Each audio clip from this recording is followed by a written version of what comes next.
Welcome to GK facts. स्वागत है आप सभी का आपके अपने यूट्यूब चैनल जीके फैक्ट्स में।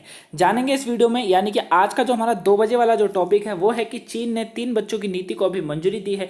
क्या है ये 3 बच्चों की नीति, क्या है चीन के पीछे इसका अपना जो इस मंजूरी को देने का कारण, इस वीडियो में हम पूरा अच्छे से जानने वाले हैं। तो आप वीडियो को अंत तक जरूर वॉच कीजिएगा, क्योंकि आपको जो है इसमें से, इस टॉपिक में से एक क्वेश्चन करंट अफेयर में एग्जाम में देखने को 100% मिलेगा। ठीक है, आप ये कहीं पर लिख लीजिए कि इस टॉपिक से आपको 1 से प्लस भी मिल सकता है, 1 से ज़्यादा भी मिल सकता है, नहीं तो एक क्वेश्चन आपको करंट से जो है एग्जाम में देखने को जरूर मिलेगा। क्लियर। इस वीडियो की पीडीएफ फाइल का नीचे डिस्क्रिप्शन बॉक्स में दिया हुआ है, वहां से आप डाउनलोड कर सकते हैं। क्लियर। हर पॉइंट्स को ध्यान से समझिएगा। देखिए क्या है टॉपिक कि चीन ने जो है 3 बच्चों की नीति को अभी मंजूरी दी है। चीन की राष्ट्रीय विधायिका ने औपचारिक रूप से सत्तारूढ़ कम्युनिस्ट पार्टी द्वारा, देखिए यहां पर सत्तारूढ़ कम्युनिस्ट पार्टी है, उसके द्वारा एक प्रस्तावित में 3 बच्चों की नीति को कहा गया था, यानी कि मंजूरी देने को कहा गया था, जिसका जो है यहां पर अभी समर्थन किया गया है। क्लियर। आगे देखिए मुख्य बिंदु क्या कहते हैं इसके बारे में।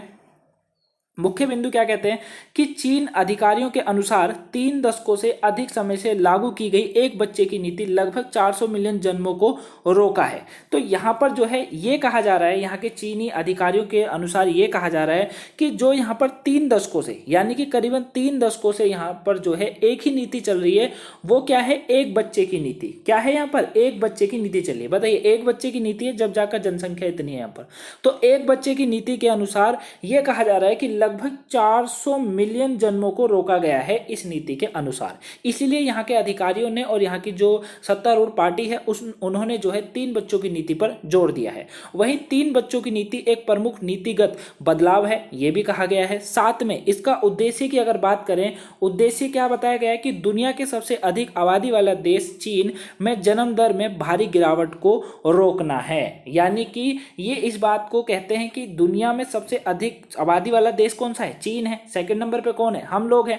तो इनका ये कहना है कि ये और बढ़ सकता है, यहाँ पे जन्म दर और भारी गिरावट को रोकना इनका उद्देश्य है कि यहाँ पर जो 3 बच्चे वाली नीति है उसको लागू किया जाना चाहिए। क्लियर। आगे देखिए, आगे क्या है कि यह संशोधन जनसंख्या और परिवार नियोजन कानून चीनी जोड़ों को 3 बच्चे पैदा करने की अनुमति देता है। ठीक है। अब क्या कहा गया है कि ये जो संशोधन है, ये जो संशोधित जनसंख्या और परिवार नियोजन कानून चीनी जोड़ों को 3 बच्चों पैदा करने की अनुमति देता है। वहीं इसे नेशनल पीपल कांग्रेस, यानी कि जो एनपीसी होता है, याद रखिएगा, नेशनल पीपल कांग्रेस की स्थायी समिति द्वारा पारित किया गया था। क्लियर। पूछा जाएगा गाइस, एग्जाम में पूछा जाएगा हमेशा कि इसे पारित कब किया गया था। ये 3 बच्चे पैदा करने वाली जो अनुमति है, ये जो देने को बात करी गई, तो ये जो है इसे नेशनल पीपल्स कांग्रेस, जिसको एनपीसी कहा जाता है, उसके द्वारा स्थायी समिति द्वारा जो है इसे पारित किया गया था। क्लियर है। मुख्य बिंदु को समझ गए हैं। अगर समझ गए हैं वीडियो को लाइक कीजिए, समझ गए हैं चैनल को सब्सक्राइब कीजिए और वीडियो को शेयर करना ना भूलिएगा। कमेंट बॉक्स में बता जरूर दीजिएगा कि आप टॉपिक को समझे या नहीं समझे। क्लियर। चलिए, अब पृष्ठभूमि क्या कहती है, आखिर में इसका बैकग्राउंड क्या है। देखिए, मई 2021 में सत्तारूढ़ कम्युनिस्ट पार्टी ऑफ चाइना, याद रखिएगा, सत्तारूढ़ कम्युनिस्ट पार्टी ऑफ चाइना, यानी कि जिसको सीपीसी बोला जाता है, सख्त 2 बच्चों की नीति में ढील को मंजूरी दी और सभी जोड़ों को 3 बच्चे पैदा करने की अनुमति दी है। यानी कि अब यहाँ की जो सत्तारूढ़ कम्युनिस्ट पार्टी ऑफ चाइना है, वो क्या कहती है कि भैया जो 2 बच्चों की नीति है उसमें हम ढील देते हैं और आपको जो है अब जो भी वैवाहिक जोड़ा है उन्हें 3 बच्चे पैदा करने की अनुमति दी है। ठीक है। कितने बच्चे पैदा करने की अनुमति दी है, 3 बच्चे पैदा करने की अनुमति दी गई है। किसके द्वारा, सत्तारूढ़ कम्युनिस्ट पार्टी है ऑफ चाइना, सीपीसी के द्वारा दी गई है। क्लियर हो गया। आगे देखते हैं 2 बच्चों की नीति क्या थी यहाँ पर, आखिर में यहाँ पे 2 बच्चों की नीति क्या थी उसके बारे में समझिए। देखिए, 2 बच्चों की नीति की बात करें, चीन ने दशकों पुरानी एक बच्चे की नीति को खत्म कर 2016 में सभी जोड़ों को 2 बच्चे पैदा करने की अनुमति दी थी। क्लियर। चीन में क्या चलता था, सबसे पहले चीन में क्या था, दशकों पुरानी एक परंपरा चल रही थी जिसमें यह कहा गया था कि एक बच्चे की नीति, और ये बिल्कुल परंपरा ठीक थी। अब समझ नहीं आता कि चीन ऐसा क्यों कर रहा है, 3 बच्चों की नीति, जन्म दर बढ़ाने के लिए 3 बच्चों की नीति नहीं।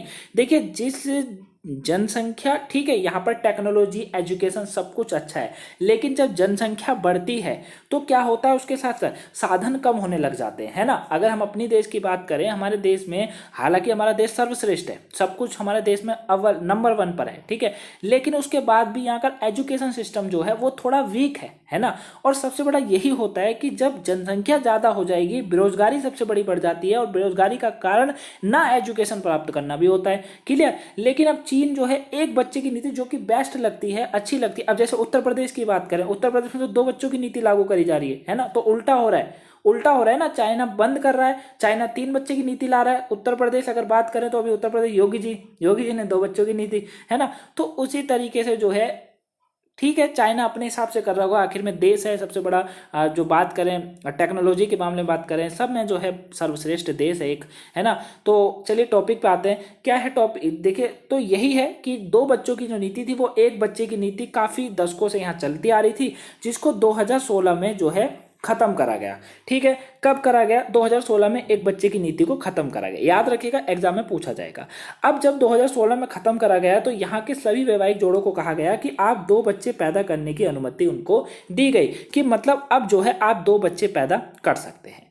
इस नीति को चीन में नीति निर्माताओं द्वारा जनसंख्याई संकट माना जाता है, ठीक है। इस नीति को क्या कहा है, चीन में नीति निर्माताओं द्वारा जनसंख्याई संगठन माना जो है संकट माना जाता है, और एक बच्चे की नीति 3 दशकों से अधिक समय से लागू थी, जिसने 400 मिलियन से अधिक जन्मों को रोक रखा था, ठीक है। ये भी इसमें कहा गया, एक तरीके से ये जनसंख्या संकट भी माना जाता है यहाँ पर, और एक तरीके से इन्होंने 2 बच्चों वाली नीति और अब तो 3 बच्चों वाली दे दी, तो ये 400 मिलियन का जो ये डाटा है ये बहुत जल्दी भर जाएगा, क्योंकि आप इनको जो है जल्दी करने में बहुत जल्दी होती है ना। चलिए आगे देखते हैं, 3 बच्चों की नीति को क्यों मंजूरी दी गई है। बहुत बढ़िया टॉपिक है कि भाई 3 बच्चों की नीति को क्यों मंजूरी दी गई। एग्जाम में तो आपसे ये पूछे जाएगा ही जाएगा, ठीक है, एग्जाम में तो यहाँ से आपसे पूछा जाएगा, लेकिन मैं आपको एक चीज बता दूं, इंटरव्यू में ये आपसे 100% पूछा जा सकता है, ठीक है, जा सकता है और जाएगा भी, याद रखिएगा मेरी इस बात को, ठीक है। इंटरव्यू में आपसे कभी भी पूछा जा सकता है कि 3 बच्चों की नीति को क्यों मंजूरी दी गई थी। अब जब आप ये बोलेंगे कि वहां पे जनसंख्या दर, नहीं, पूरा आपको एक अच्छे से आपको जो है एक्सप्लेन करना पड़ेगा, कम से कम आप इस टॉपिक के अंदर जो आपको ये बोला जाए क्वेश्चन कि 3 बच्चों की नीति को क्यों मंजूरी दी गई, 1-2 मिनट का जो है आपका इस पे जो है स्पीच होना चाहिए। देखिए कैसे देंगे आप।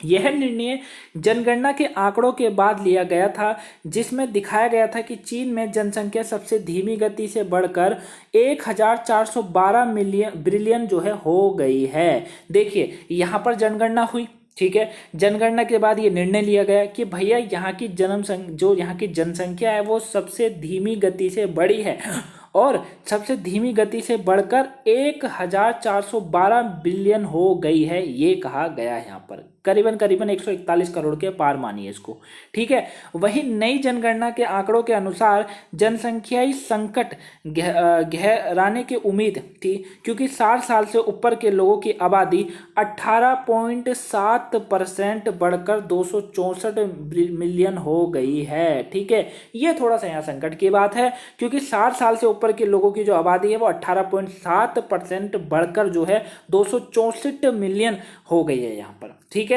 वहीं आने वाले समय में चीन में काम करने वाली जनसंख्याओं के मुकाबले वृद्धि लोगों की जनसंख्या अधिक हो जाएगी, ये कहा गया है यहाँ पर, ठीक है। क्या कहा गया है कि आने वाला जो समय है उसमें चीन में काम करने वालों की जनसंख्या के मुकाबले अगर बात करें तो वृद्ध लोगों की जनसंख्या अधिक हो जाएगी, माफ कीजिएगा यहाँ पे मैंने गलत बोल दिया, वृद्ध जो जनसंख्या है यानी कि बुजुर्गों की जनसंख्या अधिक हो जाएगी, ये भी कहा गया है। वहीं जिससे चीन में श्रम बल का अभाव होगा, जो चीन की अर्थव्यवस्था को हानि पहुंचा सकता है। देखिए पॉइंट इंपॉर्टेंट है ना, अगर आप अगर वहां एग्जामिनर में बोल देंगे तो आपका तो हो गया, बढ़िया से आपका इंप्रेशन पड़ जाएगा, है ना। तो इसलिए मैंने आपको बोला था डिटेल से समझिएगा। तो जिसने इसमें क्योंकि भैया देखिए क्या हो रहा है, जब जवान लोग ही नहीं बचेंगे, जवान लोग ही कम होंगे और बुजुर्ग लोग ज़्यादा होंगे, जैसे कहा भी गए कि 18.7% हैं, तो जाहिर सी बात है कि जो श्रम होगा, बल होगा, वो तो कम हो जाएगा ना, और ये कम होने का मतलब है कि देश की अर्थव्यवस्था में गिरावट आना, क्लियर। तो इसीलिए जो है अभी 3 बच्चों की नीति को ये मंजूरी दी गई है सरकार के द्वारा। तो आई होप आप इस टॉपिक को समझ गए होंगे। यही थी चीन के द्वारा दी गई 3 बच्चों की नीति। वीडियो पसंद आई, वीडियो को लाइक कीजिएगा, चैनल पर नए हैं चैनल को सब्सक्राइब जरूर कर लीजिए। अगर आज सुबह की करंट अफेयर और वोकैब की क्लास नहीं देखिए तो प्लीज उसको वॉच जरूर कर लीजिएगा। मिलेंगे नेक्स्ट वीडियो में। Have a nice day. Thank you for watching guys. Video को शेयर, लाइक और जो है चैनल को सब्सक्राइब करना ना भूलिएगा।